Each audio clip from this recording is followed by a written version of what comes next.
We don't set expectations high on these negotiations, but our position is strong, said the Minister of Foreign Affairs of Ukraine Dmytro Kuleba about the talks with the Minister of Foreign Affairs of the Russian Federation Sergei Lavrov, which are to take place tomorrow. According to Kuleba, Ukrainian diplomats will try to make the most of this opportunity.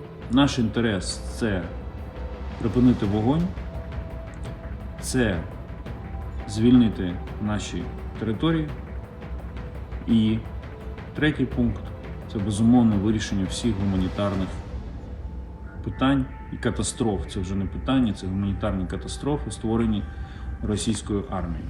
However, the outcome of the negotiations depends not only on the Ukrainian side, but also on the instructions Lavrov will come with. The negotiations will be bilateral and will take place in Turkey.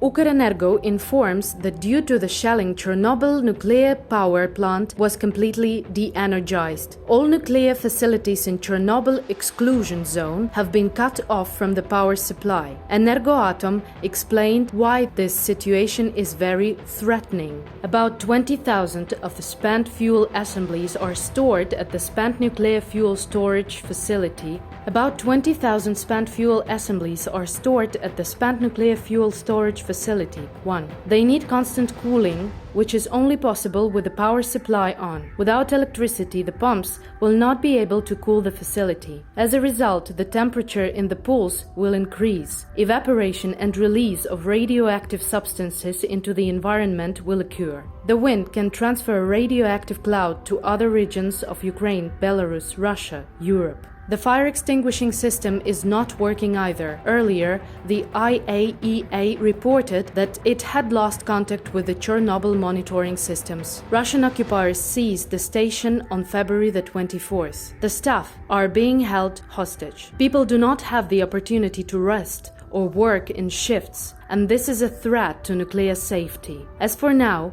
it is simply impossible to restore the power supply to the station due to hostilities. The plant will be connected to backup diesel generations, but they will only power the facilities for 48 hours.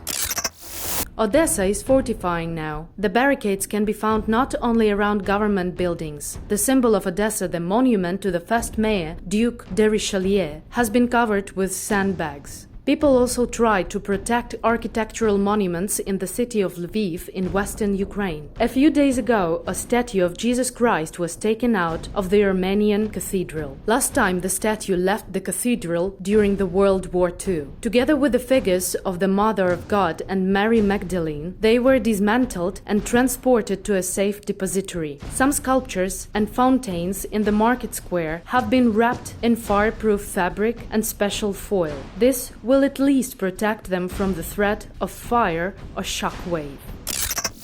Tell Russian the truth. 40 million calls to stop the war. Ukraine asks all Russian-speaking people to join the Call Russia International Informational Campaign. Its purpose is to tell the residents of the Russian Federation, zombied by the Russian propaganda, the truth about the real events in Ukraine. Russians are the only people who can stand up to Putin, and 40 million Call Russia calls can help them. The calls are free. An application on the callrussia.org campaign website will automatically generate individual Russian phone numbers for each volunteer. The website also has recommendations on how to prepare emotionally for the call and have a calm conversation. Millions of people around the world have taken to the streets and squares to force their governments to close skies over Ukraine. No-fly zone in Ukraine. To a no-fly zone. We are asking for the no-fly zone. 74% of Americans, 100% of Ukrainians, and a vast majority of Poles, Germans, French, and British support Ukraine and are in favor of closing the skies over it right now. Ukrainian nuclear plants are under attack from the air. This is a clear and present danger to all of the European Union. NATO governments, close the sky now and save the lives of thousands of civilians today.